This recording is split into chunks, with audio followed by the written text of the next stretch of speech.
Hi, y'all. This is Kristen Chenoweth. Hi, I'm Gloria Stefan. This is Sarah Bareilles. Hi, I'm Patty Lapone. This is Lin-Manuel Miranda. You're listening to the Broadway Podcast Network.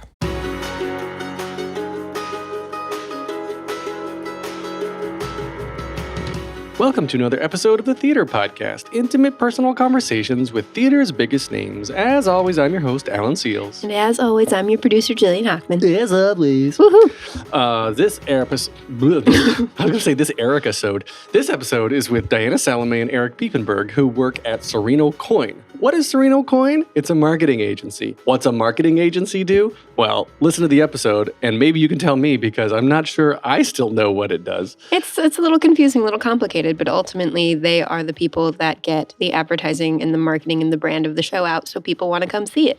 Well, the reason it's confusing now, and I say now as in the age of digital and internet, is because the line is so blurred between marketing and press and media agencies, and whether you're trying to get an individual person or get a whole show like a cast or get something put in print or buy an ad, like everybody sort of does everything now that the internet has brought it all together, whereas 20 years ago, there were very clear defining boundaries. But Diana makes a really great point that every show is different and every brand is different. And so what works for one show might not work for something else. So it's kind of all big one melting pot that as long as you know about it and as long as you want to see this show, they're doing their jobs right. Yeah. You were saying this is an example of more theater jobs, more Broadway jobs that you didn't know existed. Yeah, I really like that there are options for if you're not a performer, if you're not a creative. I myself am very much business oriented. That's why I like producing the podcast. So I love hearing stories about all the things that you can still be a part of this community and you can go to all the events. You can help make the events. There's an option for everybody. It's really great to hear that there's a world outside of the stage. Yeah, there is a big world in the world of publicity, in the world of marketing, in the world of digital ad buys. I mean, you can be involved with the industry, and there are so many opportunities outside of directly being on stage or in the theater. It gives you a chance that no matter how you love theater, you can still be a part of it, and that's my favorite thing. Yeah, did you remember that Erik said that he was one of the first people involved with MSNBC when they created it in the late 90s? That's so, Erik, you look so young. You look amazing. I want to know what moisturizer you use. Well, he would tell you. So everybody, please visit us online at ttp.fm. We got a little short link for you, so you don't have to type in the theaterpodcast.com every time. ttp.fm/Patreon. Show your support, and at the minimum $5 tier, you can get advance notice of who we're interviewing so that you can submit your questions. What do you want to know? What do you want to know? The people we're going to interview. Of course, follow us online at social media, theater_podcast on Instagram and Twitter. And everybody, please enjoy this episode with Erik Piepenburg and Diana Salameh. Here you go. 1, 2, 3.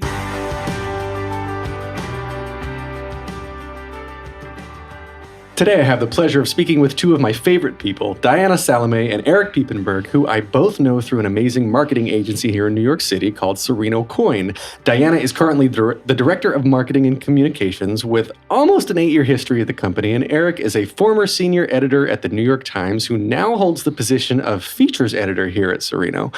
We will get into what all of those titles mean and how they relate to Broadway and theater, since I'm not even sure I know what they mean yet. But Diana and Erik, welcome to the podcast.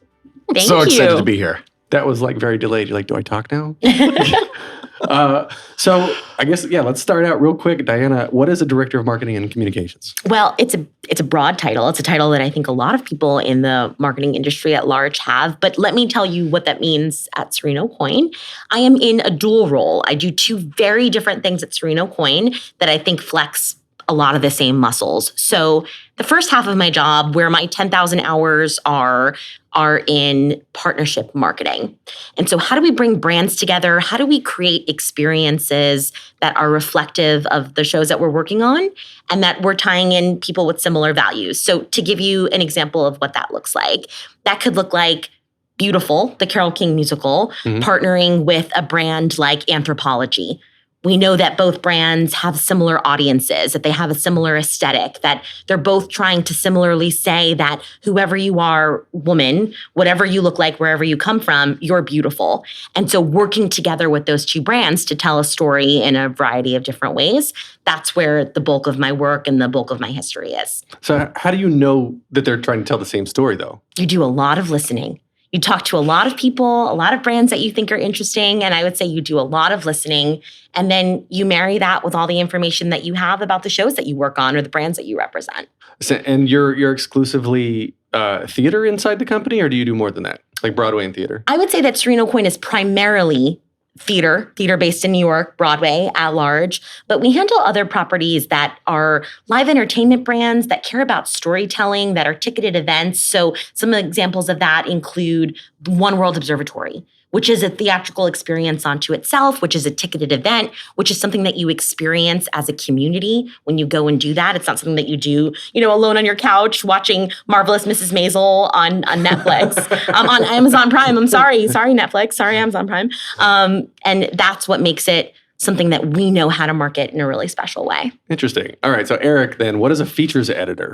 Features editor is a little bit of an unusual title out of an advertising agency because what it does is marry the worlds of journalism and advertising. And I think that you're going to be seeing more of this happen as, unfortunately, newsrooms continue to shrink, especially when it comes to arts coverage across the country. You're going to see a lot of journalists who still want to write, who still want to be reporters, who want to be editors, but they're going into somewhat adjacent fields. And so what that means on a very practical level is since joining Sereno almost a year and a half ago, I've written an advertorial for Frozen for The New Yorker, and I've hosted a panel discussion with cast members from Head Over Heels. And those are things that I did at the New York Times. It's just that now I'm doing it for particular clients, in this case, Broadway shows. So does that answer my next question of what is a feature then? Sure. I guess so. You're a feature editor. You edit the features. The features are the events, or the features are paper publications or digital paper publications?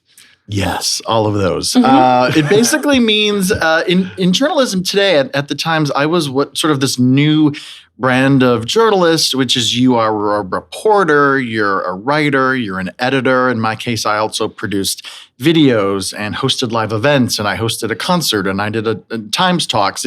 You kind of have to do a little bit of everything. And so here, it's kind of the same thing. It's printed content. It's live events. It's a panel discussion. It's kind of the same breadth that you need as a journalist today, just in this world of Broadway. I'm trying to process all of this because it sounds like you could. I'm not to diminish it, but it sounds kind of like an event coordinator that also is really good at communicating in written form. But that's really hard. A, events is hard. B, writing is hard. And C, writing effectively is hard. So was this something that Sereno was looking for specifically, or did you just kind of come to them and you're like, hey guys, look what this cool thing I can do for you? Yeah, it's interesting. When I decided to leave the Times, I talked to some very smart people that I'd gotten to know over the years. And to a person, they said that I would be great in the advertising / marketing world, which if you told me that when I was a journalist, I would have said you are crazy because there's such a church-state divide between journalism and advertising. Those are just two different worlds. But when several people tell you, hey, your skills at the Times would translate really well into advertising, all paths led to Sereno Coin. And look, maybe this can explain it in a way that makes sense. At the end of the day, journalists and advertisers are storytellers. What journalists do is we say, hey, pay attention to this show, to this actor, to this composer, designer, whatever, because we think you're going to be interested in it, and you might want to buy a ticket. Advertisers do the same thing. We say, hey, pay attention to this musical, to this director, to this actor. We think you're really going to enjoy it, and we really want you to buy a ticket. I think that's the biggest divide between the two types of storytelling. Journalists aren't concerned over whether you buy a ticket or not. That's not their job. It sort of ends there. Advertisers want you to buy a ticket. So we're telling stories about theater in this case. Maybe we sort of answer to different audiences in some way, but at the end of the day, it's about telling theater goers and those outside of that world, hey, we think you're going to like the show. That's really fascinating to me. I had someone the other day tell me that I actually forget who this was. So if you're listening, sorry if I'm misquoting you here, but someone said that if I had known that being a Broadway press agent was a career, then they wouldn't be doing whatever it is that they're doing now. So that kind of leads me to my next question, I guess, is take me back to the very beginning. And I guess, how did you both get into theater? And then how did you get into the advertising and marketing world? Well, for me, I got into theater from a very young age. I don't even remember the first time I was exposed to musical theater or to Broadway, but it feels like it was the beginning of time. And my sister had a lot to do with that. My sister used to take me to see everything on Broadway growing up. I grew up in New Jersey. It was really easy to come to the theater. And so I did. And I fell in love with it. I fell in love with the storytelling. I fell in love with the connection with humans on stage, with stories that I had never heard before but wanted to hear. I loved the music. I loved tap dancing, all of it. You put all of that together, and it was a dream for me. I never thought it was something that I was going to be able to do as a career because I didn't know, similar to your friend who told you if they knew that a Broadway press agent was a job, they would have been doing that. I had no idea. And I knew that a life on stage was not what I was destined to do, despite my wonderful track record of being in high school musicals, which looking back in retrospect, it was really terrible at all of them. But I loved it a lot and I gained a lot of confidence from that. But that's for a whole nother podcast and a whole nother story. I stumbled upon this as a career by accident. So I assumed I should be a teacher. It just felt like I was flexing some skills that I have by being a teacher. And I spent a lot of time in college. I was a dual major in English and education, working towards a path of being a teacher and thinking maybe if I was really lucky, I'd get to direct the spring musical at whatever high school I worked at. And I'd teach drama and all would be great. And that's how my life would go. And then one summer, I met somebody who had interned at Sereno Coin, and she just talked about how much she loved it. And a couple years later, when I was having this reckoning that maybe I shouldn't be a teacher, I remembered Sereno Coin. And I called in May to ask if they had any internships for June. I left a message with HR, and they called me back, and it was a moment of serendipity. She said I had 2 voicemails when I checked, one from somebody in our summer internship backing out from the program, and one from you saying that you were interested in the program. So she called me immediately. I ended up here. I met Nancy Coyne, our founder, and at the time she was our CEO, on the first day within the first 30 minutes. And I said, this is it. This is what I should be doing with my life. And here I am, almost 8 years after working here. How old was that then? Or how old were you then? I was 21. I was going into my second senior year in college, which is what happens when you have no direction in college, which was fine. And so I was 21 years old. And so that actually 10 years ago, this June, was the first time I stepped into the halls at Sereno Coin. Wow. And the company's been around since 77, right? Yeah, founded in 1977 by a woman, by Nancy Coyne, I think is pretty remarkable. At the time in 1977, white women, were making 50 cents on the dollar for what a man was making. And Nancy started this agency. And I feel like that's been a part of our DNA. It's woven into everything that I do here. And so it makes me feel very proud to work at an agency that was founded by a woman, led by a woman. Nancy will tell you that the best way to break the glass ceiling is to start a company that doesn't have one. And so I've been very proud to be a part of that and to have it all fueled by theater, this thing I love and have felt so connected to my whole life, is just icing on top of the cake. That's beautiful. I actually want to get into the activism and that you stand behind in a little bit. But Erik, let's hear your story first about your beginnings in theater and whatnot. Sure. So there's a little bit of an anniversary for me this month, actually. 30 years ago, I had a star-making turn as Tevye in my high school's production of Fiddler on the Roof. So you can do the math and figure out how old I am right now. So it was 30 years ago at Lutheran West High School in Rocky River, Ohio. And that was fantastic. I just knew that I wasn't going to pursue this as a career, so I sort of let that go for a while. Went to school at DePaul University in Chicago, went to grad school at American University in Washington, and I wanted to run a film festival. That's what I really wanted to do. But one day I got a call from an old boss of mine at WMAQ, the NBC station in Chicago, and she said to me, I know this sounds weird, but just hear me out. We're starting this thing called MSNBC.com, and we're guessing that people are going to want to go to the internet for news. Whoa. If you'd like a job, we would love to have you move back to Chicago. I was living in DC at the time, move back to Chicago. We're just going to see how this goes. And so I did, and that was my first job in journalism, in digital journalism specifically. Was in 1996 when, as we all know, it took 2 hours for a photo to download and 5 hours for the homepage to be updated. And I spent about 5 years there, moved to New York, worked at a company called The Feed Room, and then one day I saw an ad for a job at the NewYorkTimes.com. For the overnight shift, the midnight to 8 a.m. shift. And it sounded awful to me, but I thought, let's just try this. It's the New York Times. It sounds like a really cool place to work. So I applied and I got the job. And I worked the midnight to 8 a.m. shift, the death and destruction shift, suicide bombings in the Middle East, just like awful, awful stuff for about a year and a half when the Times created theater as its own section. And I sure enough raised my hand and I said, I'd love to work during the day. I'm a theater queen, so I can cover theater. And I was there for about 14 years covering theater mostly.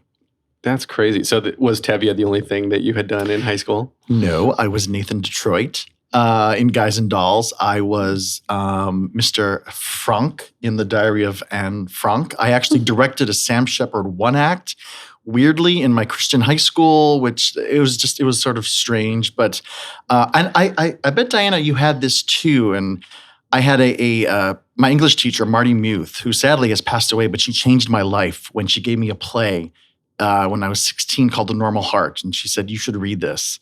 And her interest in me she probably knew I was gay before I even knew that I was gay by giving me that play, just sparked such a love of theater. And she really changed my life. And I think everyone who has been in the theater in some way just has that one person who made such a difference. And when I look back, I think, yeah, that person and that moment really just sparked in me this love of theater. And though I'm not on stage, I was, a writer covering it as a writer for many years, and now I'm in advertising.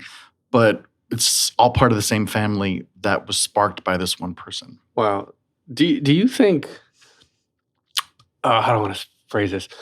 The generation coming up now that is into theater, and of course, like in middle school or elementary school, has Instagram and Facebook and whatnot, and it is much more connected. I didn't have broadband till in '98 when I went to college and all this stuff. You said you're this person knew you were gay before you knew you were gay.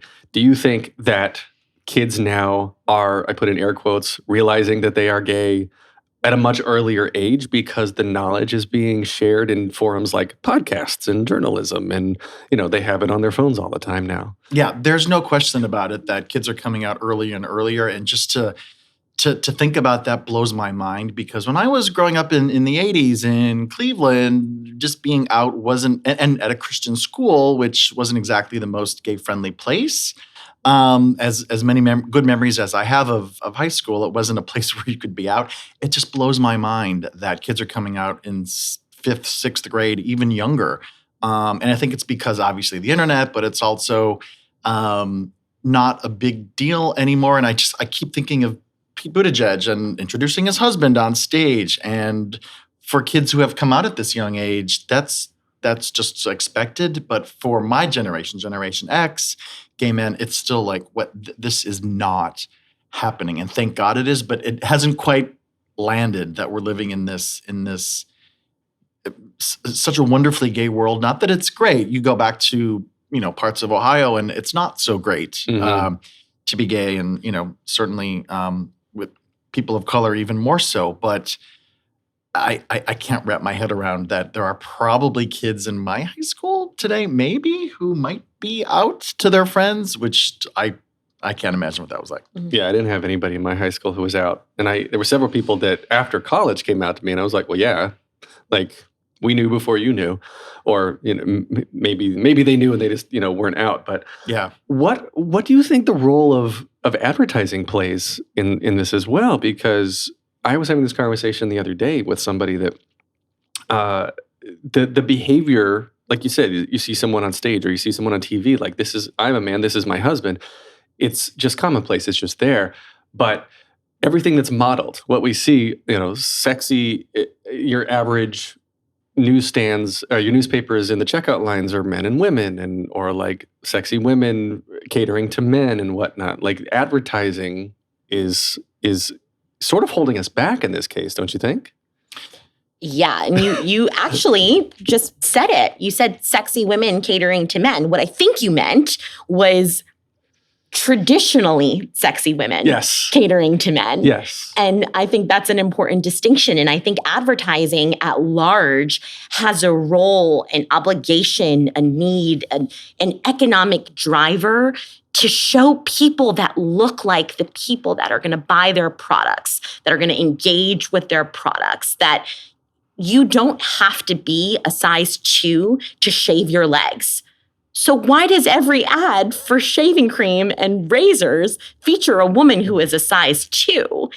That boggles my mind. And I think when we talk about advertising for theater and for live entertainment and for Broadway specifically, we need to represent what's happening on stage, because I am seeing a shifting tide in what's represented on stage.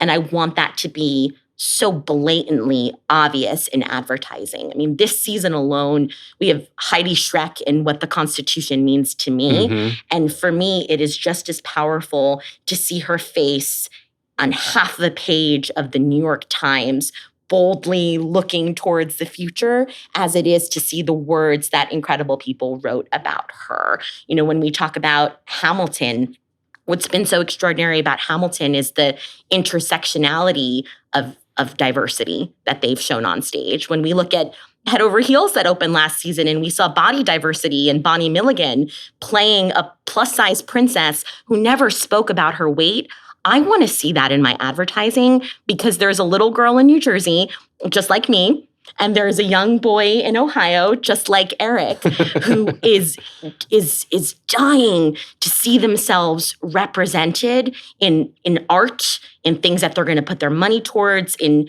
the world, saying, you're sexy too, you're beautiful too, and your story deserves to be heard. Yeah. Brandon Uranowitz said that too, that this is in Burn This Now. This is the first time he's played an openly gay character on Broadway.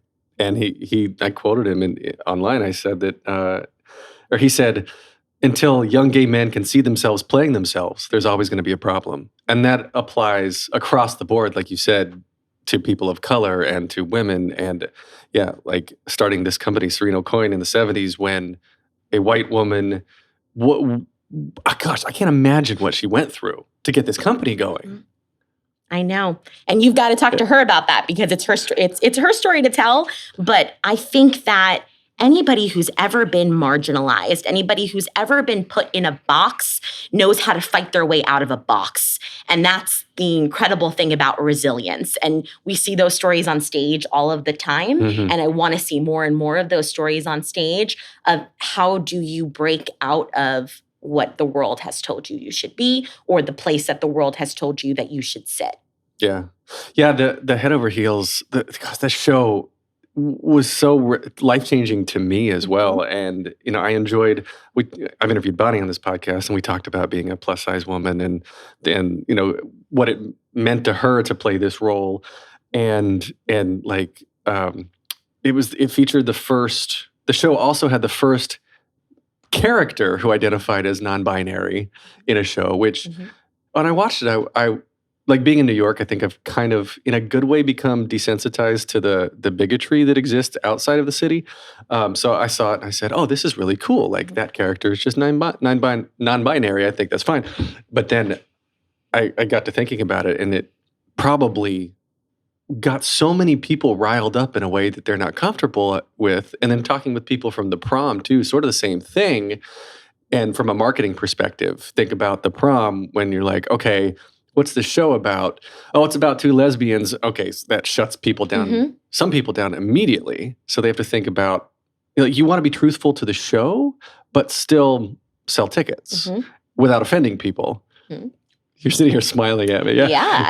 I think all of that is true. And what you want is for everyone to have an open mind.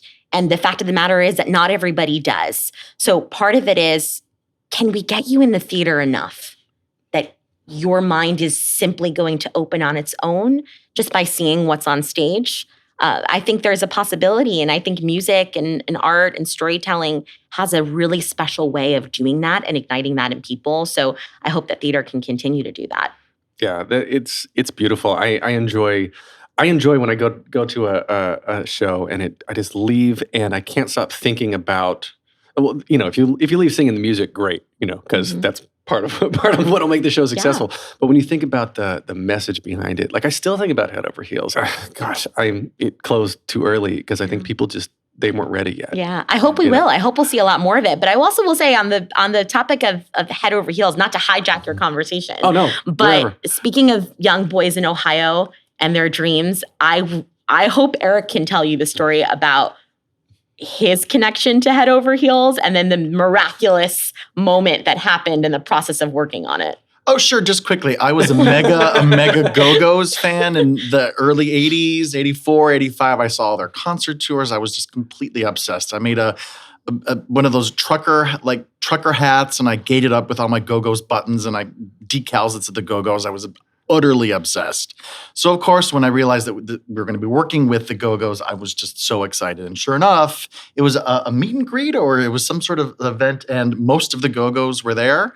And I got to meet them even just briefly and got a picture with Belinda Carlisle, who I was obsessed with when I was in 8th grade. And it was just one of those moments that all my worlds came together. Theater, little gay boy, my Go-Go's hat, it all just came together, and it was a very memorable night. There's a great photo, and Erik has like the twinkle of a 13-year-old boy in his eyes in that photo. It was one of my favorite moments of last year. That's so much fun. Yeah, I love that. I wish I could have seen that. Just seeing you react to that, that's beautiful. I'm like going off my own world now, picturing little Erik hanging out with the Go-Go's. Oh, and I had my Go-Go's concert T-shirt on from 1984. So I wore that T-shirt and a blazer, and it still fit. I mean, kudos to you. Sort of fit a little snug, but it fit. Sometimes we'd see your belly button, but it was fine. It worked. So I want to go back to your roles real quick, and Serena Coyne. Serena Coyne is a marketing agency, right? They develop a story, develop a brand. That is different from a press agency, yes? Yeah. So what is the difference between press and marketing? Because there are plenty of both. I would say that in 2019, it falls into a very gray area of what all of that means. And Erik is the perfect representation of that, what the difference is. And I like to think about it. Somebody once told me the term modern marketing. Best idea wins, right? It doesn't matter if that's a full page ad in the New York Times or if that's a story in the New Yorker or if that's an event for Beautiful at Anthropology. Best idea wins. And so I think you've been a great demonstrator, Erik, of how those worlds come together. Yeah, I think that's true. I think that they're sort of blending in unusual ways. But look, there's also a divide in the sense that if you want to pitch a story for the New York Times, you go to the press agent. You're not going to go to Serena Coyne. You're going to go to the press person for that show. So on a very practical level, sure, there are those differences. But the ways in which we talk about the show are blending in ways that now that I'm on this side of the industry, I hadn't realized are actually there. And then there's the difference too between traditional marketing and traditional press, I guess, and digital. And you've got companies like Situation Interactive that they're exclusively digital. Mm-hmm. And it seems like everybody just kind of, to me, as a non-advertising civilian, I'll call myself, I've been involved with this business for years now. And I'm still asking these questions of people. And you just gave me an answer and I still don't get it. Mm-hmm. whether I want a show or a person or a print ad or an ad in Playbill or an ad on a website, like it just there's so many opportunities for people who want to be involved with theater and without having to be on stage. Exactly. And I think you've nailed it in sort of saying there's not really a black and white answer because everyone has a different philosophy on it. So you mentioned Situation Interactive. It's run by Damien Bazadona, who's just an incredibly smart individual, and he believes in digital being this specialty, something that you really focus on and you hone in on, and that's his philosophy, and it's really smart, and for some people that works really well. Our philosophy at Sereno Coin is that we are neutral in many ways. We are a 360 agency that's doing everything in-house from all things digital, absolutely, but the things that Erik talked about and partnerships like I talked about and advertising that is a bit more traditional. And we actually believe in the opposite. We believe in neutrality. And the fact of the matter is that we need to have different philosophies like this because this is a human business and humans should go where they feel like they belong, where they feel like their philosophies are, where they feel like all of the things that they want to bring their show and brand to life are held by this set of guiding principles. How big is the company, first off? Sereno? We're just over 100 people. Wow. And then I used to work at one of my first jobs in the city, 11 years ago now, I was director of IT for a post-production company. And they handled TV spots, TV commercials, and Sereno Coin was one of the biggest clients, or maybe still is. I have no idea. But do you have your own production arm too? That you hire videographers and directors and editors, and do you? I guess first off, yes. Yes, yeah. First off is yes, and it's all done really differently. And I would say, think about it not just in the broadcast sense, but broadcast and creative and anything where we're creating a product, a piece of advertising, some of which is done completely in-house. We have a whole team of artists and videographers and editors that are brilliant artists in their own right that create all of that work here. And sometimes we collaborate with other people who don't work here, working with other people who bring a different perspective and working with them as well, and still creative directing all of that work, but bringing in a voice and a perspective that's different. Well, let me just also jump in here to say one of the things that surprised me since I've been at Sereno is how people here don't refer to themselves as filmmakers and novelists and because that's what they are. Novelists, writing stories, and we're making films, and we're so many more things than just what your title is. At the end of the day, there's a richness to the people who work here, and I'm not even sure if they realize that. But I think it took an outsider like me to come in and say, no, you're not just a copywriter. You are a storyteller. You're a novelist. You create worlds. You design adventure. I'm like, there are so many ways to talk about what it is that you do that just isn't your title. And I'm hoping that people here understand that that's who they are. I saw on the website there is a full-time proofreader. Yeah. Correct. Oh, he'll be so happy to hear. He never gets complained. He is, and you know what? He should get it right now. His name is Joe Figliola, and he's been here for, he'll correct me on the exact year, but he's been here for over 2 decades. Wow. And his job is to make sure that every single word is perfect and every comma's in the right place and every period's in the right place. And it is a thankless job in many ways. It's invisible labor in many ways. As a grammar Nazi, I applaud him. Like, the Oxford comma, we have a hard relationship. We could a whole other podcast about my relationship with the Oxford comma. But kudos to Joe, and I'm sure he'll give you a gold star for a shout out on this podcast. Yeah, he's a truly thankless job. I think there's so much here. But like Erik, I saw that you had a front page New Yorker article about us. Was it New York Times or New Yorker? I forget. It was about Jordan Peele's new movie. Yes. Yeah.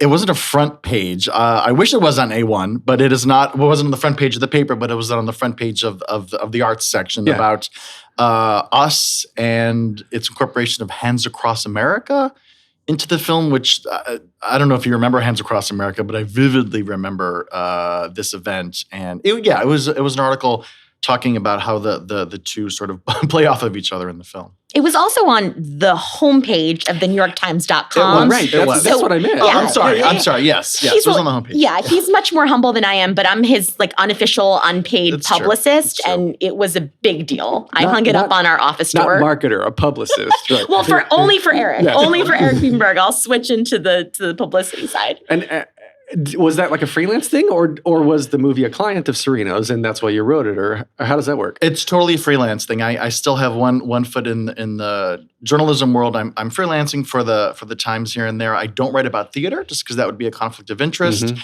But I do write about film. I have a travel story coming up next month. So what I like about it, I still have the freedom here to sort of just dabble in journalism at the Times now and then. And you seem to be building a brand as well as a donut connoisseur. Oh, bless your heart. Yes. You Donut Own Me is my Instagram. I'm obsessed with, I could talk about donuts, eat donuts every single day. I'm truly obsessed, but I need more followers. So hopefully this will just result in a groundswell of followers who are also as obsessed as I am. Where did this come from? Where did you wake up one morning and you're like, I'm going to be a donut review brand? Yeah, that's called Cleveland, Ohio. In the Midwest, we like fried dough with sugar and glaze on it. So yeah, my dad and I just would go to Becker's, and they're going to love the Becker's in Cleveland, Ohio, for donuts after church when I was a kid, and that seed was planted. And to this day, every time I go back home, before I even see my mother, I stop at Becker's for their maple glazed cream filled donuts, and that I could eat that every day of my life. Well, at You Donut Own Me. Yeah, we'll put that in the show notes for everybody. Please do. Thank you. Diana, we said we'd get back to this, the activism and the feminism that you portray. Tell me a little bit more about that and what you're doing. Thank you, first of all. I don't know that I could call it activism. I think a true activist would probably be wildly insulted by that, but I'm a believer, man. I mean, I believe wholeheartedly in equality of the sexes, equality of all people, but for purposes of your question, equality of the sexes. And the fact is, in 2019, we don't have equality yet. There are so many things and reasons that are holding us back from being a completely equal world. And I would say that the United States is unfortunately behind so many other civilized nations in this world right now. And so it's important for me to start with my life. I think that's all anyone can do. And for me, after the 2016 election, seeing a very qualified woman not become president was really hard for me. I felt like, is there something in this world that women can't do? And the answer for me after the 2016 election was yes. And the other question I was asking myself a lot was, well, what can I do? What can I do? And I think when you really think about it, you affect change in your own life, and that affects change in the world. And so you try to lift other women up. There's this awful thought in the universe that women don't support other women, and that might have been true at some point, but I want to be part of a generation that turns that narrative around. And so at any point in time that I could support another woman, at any point in time that I could publicly make sure that she has a seat at the table, then I'm going to do that because people did that for me, and that's the kind of world I want to live in. Does that carry over into your day-to-day with your work and everything? It is ingrained in everything I'm feeling and thinking all day. And there are probably 50 other things every day that I could be doing better, that I could be doing more of, that I could be supporting women in a much more significant way. And all I want to do is figure out what those things are, because I want all women to feel like they are worthy of sitting at the table, of their voices being heard, and that change is going to happen. Because it has. Our history has taught us that change has happened. Mm-hmm. And I think the future is going to look really, really bright for women and equality of the sexes. Agreed. Yes, very well said. And the two of you I've encountered you professionally in a couple different things, and you're always like very chummy and very happy. Did you know each other before the last year and a half? Nope. We Really? never met. Nope. Really? Because you Nope. seem like total besties. Like all the great stuff you post on Instagram, Eric, is like taking photo credit Diana Salameh. Yeah, that's true. That's true. Like all those glistening donuts. That's usually Diana. Yeah. We didn't know each other, but I can tell you, I mean, don't tell me if the answer is no on your side, but I liked Erik the instant I met Erik, and I think with my heart before I think with anything else. He'll tell you that he's nodding along right now because sometimes that's actually a very bad thing. But in this case, I think it was a very good thing. But I thought he was awesome. And I wanted to get to know him more. And we joke a lot. I try to call Erik my work husband, which he won't allow. Which actually, I can probably do whatever I want. You'd probably let me call you your work husband. You just wouldn't want to call me your work wife. Well, I already have a work wife already, so now and forever. But I'm sure there's another. I just feel like category. when you get a new job, you get a new work wife. But Pat Healy from the New York Times, if you're listening to this, you're sort of the source of all of this tension. But that's fine.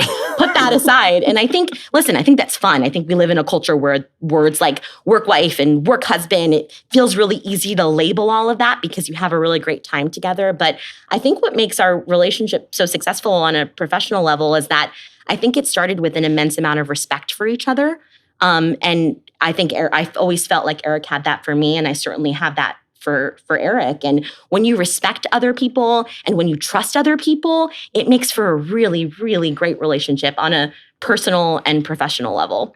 Well, this is 2019. These are modern times, so I think we can dabble in work polygamy. Everybody's Fair okay with that. Consider at this point, I don't want to be his work wife, but in many ways it feels, and I think gay men are some of the smartest people in the entire world because they had to create relationships for themselves. And to that end, I would probably call Erik my work partner before I'd call him anything else. Because it feels much more like a partnership than it feels like an ownership. And if I'm your wife, it kind of means that you own me. That ain't true. Is not true. That's not true. Donuts own you, and that's the only right. Donuts thing. do own me, yeah.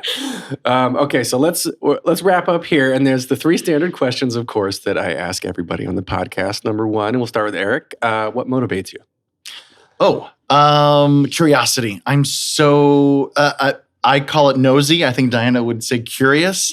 I just want to know everything about everybody. Who are you? Where are you from? What do you like? What don't you like? What makes you mad? I just am so motivated to learn about people, especially those I disagree with. I want to know everything. That's good for advertising. Yeah. Diana? I would say it's perspective. Similarly, I want to learn about perspectives that I never had before. I want to be immersed in perspectives that I don't normally have. And that makes me motivated and looking towards the future at all times. All right. So then, Diana, next question. What advice would you give to yourself, or your younger self, or younger people now listening, starting out down a similar path?